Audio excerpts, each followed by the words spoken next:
Muy buenas noches, bienvenidos a Primer Círculo. Hoy vamos a platicar sobre las relaciones México-Estados Unidos, pero en particular un tema que se dio la semana pasada, una reunión de alto nivel, sobre todo de un lado entre el Gabinete de Seguridad en México y funcionarios de la Casa Blanca en torno al espinoso tema del tráfico de drogas. Y para ello hemos invitado a un experto en el tema, al embajador Miguel Ruiz Cabañas. Miguel, bienvenido. Gracias. Buenas noches, Carlos. Buenas noches, Miguel, qué Federico. gusto verte de nuevo. Gracias. Bueno, yo comenzaría por poner sobre la mesa, este tipo de reuniones son extrañas, ¿no? Es decir, es como se va agotando la vía de enviar a un funcionario o a dos, y entonces de pronto tienen que darse estas reuniones mayores con una representación más alta. Y en este caso también Canadá estuvo presente, entonces fue todo un acontecimiento. Pues si me dejas complementar antes de que respondas, Miguel. Es raro que de un lado esté el gabinete de seguridad y del otro pues una funcionaria de la Casa Blanca de buen nivel, pero no estaban las contrapartes. ¿Cómo entiendes esto que además fue bastante, por lo menos para mí, sorpresivo? Yo no vi que estuviera esto listado como un viaje. No, sí sorprende. Mi impresión es que tuvieron información en el gobierno de México que había pues mucha molestia, preocupación y que seguramente iban a hacer el anuncio que se hizo al día siguiente, que era pues identificar a 28 personas mexicanas como objetivos concretos de la DEA y de las agencias de seguridad de Estados Unidos. Ya ha ocurrido en el pasado, ¿se acuerdan cuando pasó el tema de migración con Trump? El presidente dijo, mañana se va para allá el canciller a arreglar este tema. Entonces yo creo que él pensó lo mismo, va todo el gabinete a arreglar este tema. O sea, México sigue insistiendo en algunas cosas y la visión de Estados Unidos es muy distinta.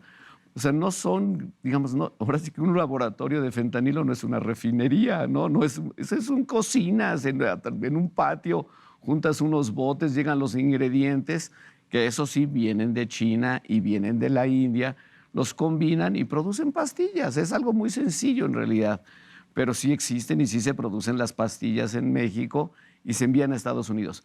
También hay que decirlo, yo creo que es cierto que en Estados Unidos también llegan las sustancias y también se producen en el territorio de Estados Unidos, y en Canadá ocurre lo mismo, en los tres países. Quizá también es cierto que en México, pues en Sinaloa ya existe todo esto en una forma muy organizada, digámoslo así, y que está llegando a Estados Unidos. Lo que demuestra la investigación de la DEA que dieron a conocer ese día, pues es que saben perfectamente quiénes, cuándo y a qué horas están produciendo fentanilo y lo exportan a Estados Unidos. Ahora, hubo un interlocutor no presente, pero muy importante, que es China. Así es. ¿No? La postura de China después de la carta del presidente, que tuvo una reacción en Washington, en el sentido de que en México no se producía, pero que los chinos... pero China tuvo una postura que, por cierto, también la dio a conocer un funcionario, digamos, de menor nivel, en el sentido de que, bueno, pues, ¿dónde están las facturas? Casi, ¿no? ¿Cómo pueden comprobar que esta sustancia viene de China? ¿Qué opinas al respecto? Porque, pues mira, yo sí creo que vienen de China, estos de Asia, pero de China han venido de hace muchos, muchos años, no los últimos 3. Para antes producir efedrinas y muchas cosas vienen de la India o de China desde hace muchos años. Hay que recordar que hay fentanilo para usos médicos. Claro. No podríamos vivir sin ese fentanilo. Bueno, de hecho lo están limitando, y que es una tragedia. Claro, todas las operaciones quirúrgicas que se hacen con fentanilo, todas las anestesias, entonces es esencial. Lo que yo considero es que tú tienes que haber mandado a canales oficiales apropiados a decir tenemos esta preocupación, podemos compartir información, etcétera. Hay muchas maneras de tratar el tema con China antes de hacerlo público, y una carta que evidentemente 2 días después pues, no fue contestada por el presidente de China, sino por la vocera de la Cancillería, y diciendo, pues no me sorprendas porque México nunca se ha quejado, y eso es lo que dice, de embarques de China, porque ahora me lo salen con una carta de presidente a presidente. No les gustó a los chinos. Sí señalan algo que hay que subrayar también o a recordar. El problema del fentanilo sí es un problema que se creó en Estados Unidos. Ellos liberalizaron cierto consumo de opiáceos en los años 90, crearon toda una población adicta a esos opiáceos que se vendían en las farmacias muy fácilmente. Después decidieron que no era así, que debía que restringir al máximo ese consumo de opiáceos y se creó un vacío. Y ese vacío lo ha venido a llenar lamentablemente el fentanilo, que es absolutamente pues, letal, como sabemos. Sí es un problema real, pero sí se creó en la industria farmacéutica de Estados Unidos. Ahora, Y sí también, y con esto terminaría. Entonces los chinos dicen, es un problema que se creó en Estados Unidos, pero México también tiene que hacer su parte. Claro. Y se lava las manos. Es que ese es el punto que yo creo que no hemos o no el gobierno ha entendido, de que estar en la frontera con Estados Unidos te da la ventaja del nearshoring, te da muchos privilegios, pero conlleva responsabilidades. Y esas responsabilidades requieren acciones de política pública consistente. Mencionas la efedrina, fue una gran crisis de ese precursor, a haber sido en los 2000, ¿no? Y bueno, se estructuró una respuesta en las aduanas, en las farmacias, y se logró disminuir de forma, no sé qué tan importante, pero notable, porque hubo una serie de acciones. Lo que sí sorprende es esto que dices, que de golpe lo escalas al presidente, de presidente a presidente, el presidente de México al presidente de China, un problema que nunca había sido problema en la relación, y con datos, digamos, otros, como que nosotros solo somos agente de paso y no agente de producción. Pero aunque fuéramos agente de paso, supongamos que esa es nuestra única responsabilidad. Es una responsabilidad. Y el anuncio de la DEA es muy fuerte porque hay un grupo criminal que se ha especializado en este tráfico, en la producción y distribución de este fármaco, que nos está matando gente y tú no estás haciendo lo suficiente. Después de esta visita, ¿qué te imaginas que va a venir? Desde hace como 4 años sí, vivo las primeras reuniones de los 3 países para ver qué estrategia común se podía hacer entre Canadá, Estados Unidos y México. Yo diría que por reuniones no ha faltado. Un poco lo que Estados Unidos dice, bueno, yo quiero ya acciones concretas que demuestren que estás haciendo algo. Y con consistencia en el tiempo. Y con consistencia, y que si yo te digo, oye, estos señores están metidos, tú no me digas, no, aquí no se produce fentanilo, sino aquí hay un problema serio que debemos afrontar. Además, el fentanilo es letal en todos sentidos, es barato, no es tan caro. Entonces, el peligro de una epidemia en México de fentanilo también es real. Qué bueno que Educación dice que van a hacer algo para tratar de alertar a la gente, pero no estamos vacunados de que nos pase lo mismo y nos dolería mucho, ¿no? Sabemos que las políticas de promoción o de disuasión del uso de las drogas, de promoción de valores, pues tienen límites, porque los problemas sociales más profundos que explican jóvenes o adultos enganchados en estas drogas, ahí están. El presidente insiste con razón que había que atender las causas de los problemas, pero son complejas y en México tampoco las hemos resuelto. No es que nosotros ya estamos vacunados y del otro lado tienen problemas muy serios por problemas en su estructura familiar. Aquí estamos igual y en algunos sentidos probablemente peor.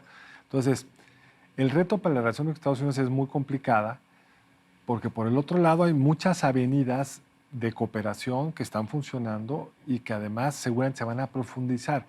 ¿Cómo te imaginas pues la creciente integración comercial México-Estados Unidos, el motor, el único que trae la economía mexicana, pues es exportaciones, nearshoring, y este otro seriosísimo problema? ¿Chocan en algún momento? ¿Cómo los administras? Yo sí creo que chocan, Carlos, y creo que Estados Unidos bien puede decir, ok, sigue siendo un país maquilador.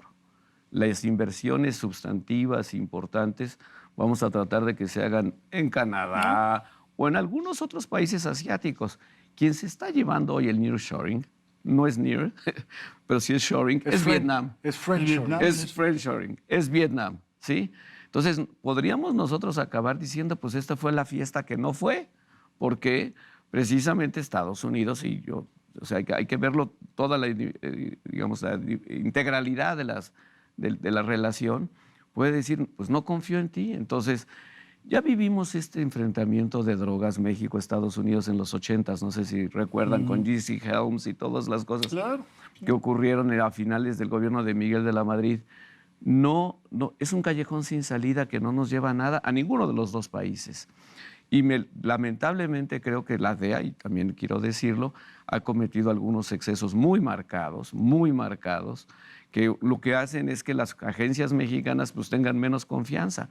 Pero ahí yo sinceramente pienso que el presidente sí tiene que buscar una relación distinta con el presidente de Estados Unidos, con el Congreso, claro, porque acuérdense que el Congreso es muy importante en Estados Unidos, tratar de buscar una salida política a esto antes de que esto empeore mucho por las campañas electorales en Estados Unidos. Si ya hay sectores... Por eso, en Estados Unidos, los demócratas y republicanos, en esto sí son bipartidistas.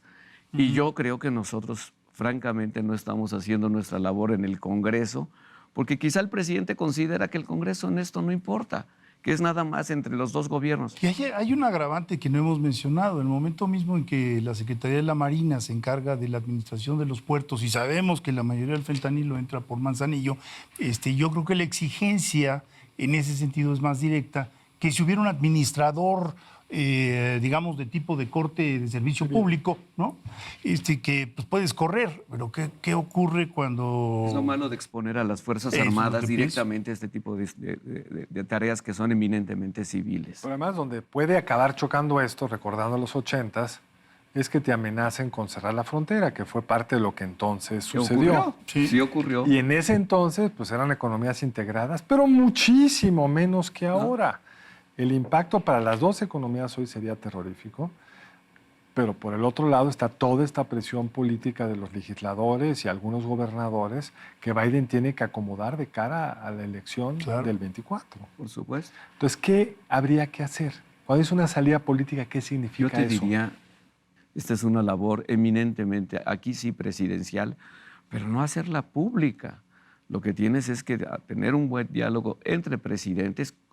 El presidente puede mandar a su canciller a hablar con los líderes del Congreso y decir, México va a cooperar. Así. Sí, va a cooperar. No tengan ustedes duda. Ustedes tienen que hacer esto, esto y esto, y también ustedes controlen a sus agencias. Y a sus armas, que es algo que sí logró México en el muy anuncio. Importante equilibrar esa parte de armas. Ustedes tienen que hacer algo con las armas. Ustedes empoderaron a las organizaciones criminales en México con las armas y con el dinero. Y eso sí salió bien el jueves pasado. Yo creo que sí. Y sí lo metieron y además ha sido una insistencia permanente de Marcelo Ebrard, el canciller, de que ese tema tiene que ser parte de la agenda bilateral. Y yo creo que hay que insistir en eso. Pero entonces, cuando las agencias de seguridad, que no es la primera vez, han tenido graves desencuentros, pues solamente los liderazgos políticos de más alto nivel, el canciller, el presidente, pueden serenar las aguas y buscar nuevas vías de cooperación. Y la cooperación se tendrá que reconstruir. Ahorita no hay confianza, pero la confianza se va construyendo poco a poco. Pues Miguel, el tiempo siempre nos persigue.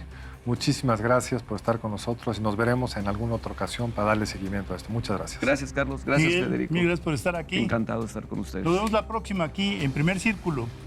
Los esperamos lunes entrante aquí en Primer Círculo. Buenas noches.